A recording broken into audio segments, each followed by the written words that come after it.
Hey everyone, welcome back to the channel. Today it was a beautiful day, taking the dogs out for a ride, and I wanted to talk about parenting. Specifically, I think goes well with the last two videos about delayed gratification and just working against the culture or countercultural in that regards. Specifically, how we help our kids without doing too much for them. It's a tricky balance between giving them opportunities and letting them earn their own way. When my kids were little, I set a goal. This is just one example. I'd help them through 2 years of community college and give them a path to finish their degree debt-free.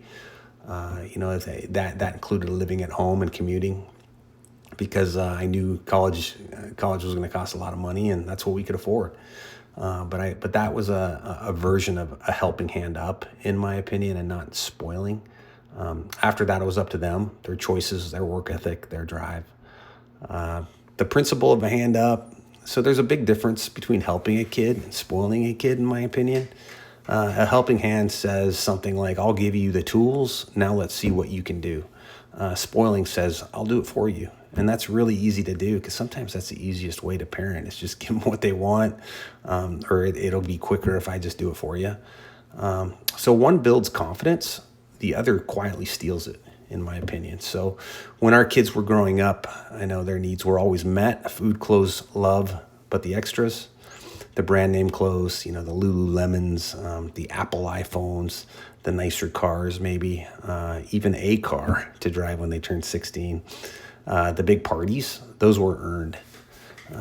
We wanted them to feel what it's like to work hard towards something and appreciate it more when they got it. That balance between needs and wants is where character grows. So a real world example of work and perseverance, in my life at least, there were seasons, and this really helped with the kids because they saw it in action. There were seasons in my life when a regular Monday through Friday job wasn't enough to cover everything, and I always had decent jobs, in corporate finance and for large corporations.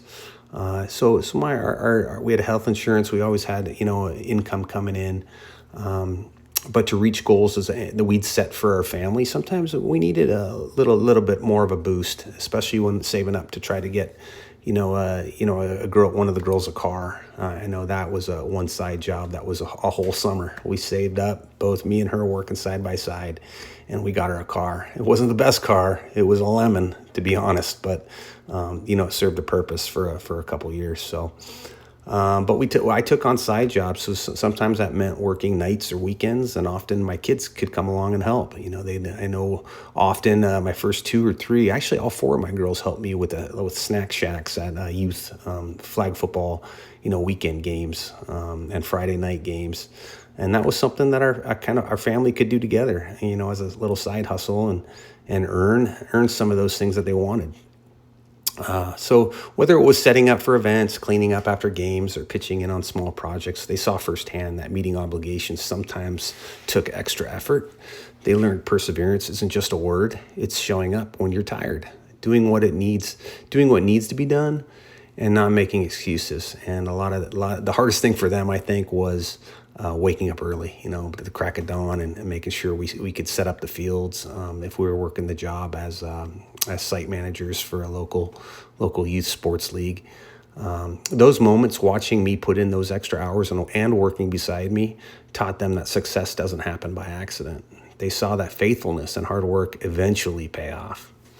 Real life examples for my girls. Each of my daughters took a different path, and they all made choices that fit who they are.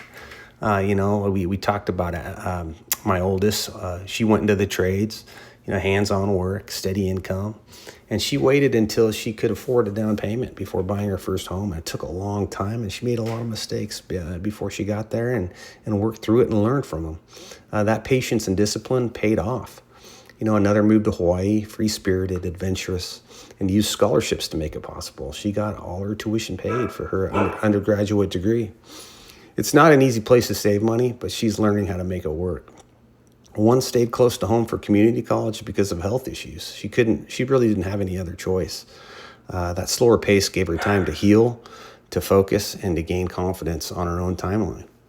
And my youngest earned an academic scholarship that covered all her tuition at the local community college. She works full-time, lives at home, and she's saving a ton right now.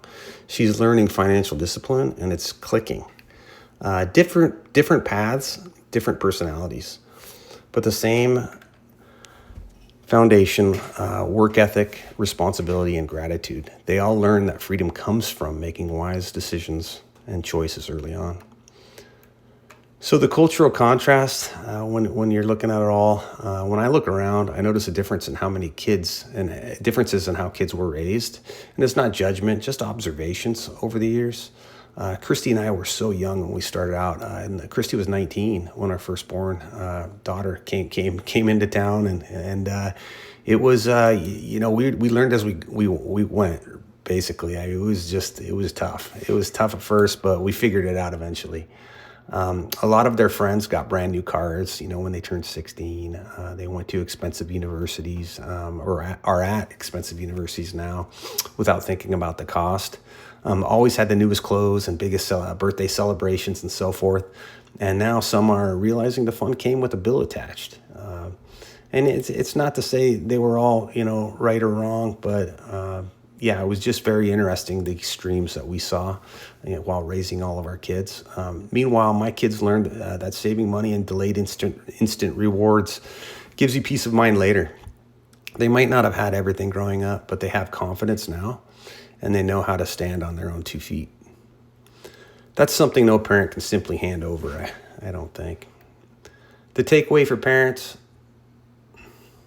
as parents, our job is to remove every obstacle. Or our job isn't to remove every obstacle, I should say. It's to help our kids build the strength to climb over them. It's tough because giving feels good. It's hard to watch our kids struggle when you could fix it with a check or a quick solution. But every time we fix it for them, we rob them of the experience that teaches perseverance. A helping hand up gives direction and opportunity, but still expects effort. A handout just postpones the lesson. If you're raising kids right now, think about where you can shift from handouts to hand-ups, because the goal isn't to make life easy, it's to make them ready for life. And when you see them grow into strong, grounded adults who make wise decisions, you realize that's the reward. And we're seeing that with our first two right now, especially. Not that you gave them everything, but that you taught them how to earn it. It's amazing watching each of my kids figure life out their own way. They might have taken different roads, but they all learned to walk them with independence and gratitude. And that's a win in my book. As we're rounding the corner and getting home, thanks for coming along on today's ride with me and the Huskies. If this message hits home, give it a like and share it with another parent and who might need the reminder or get something out of it. And if you haven't yet, subscribe so you don't miss the next ride. In conclusion, looking back, I think what really mattered most wasn't the money, the schools, or even the jobs. It was that we stayed connected as a family. We made mistakes, we learned together, but we always tried to support each other in the right ways. And that's what I hope every parent realizes. It's not about being perfect, it's about being present.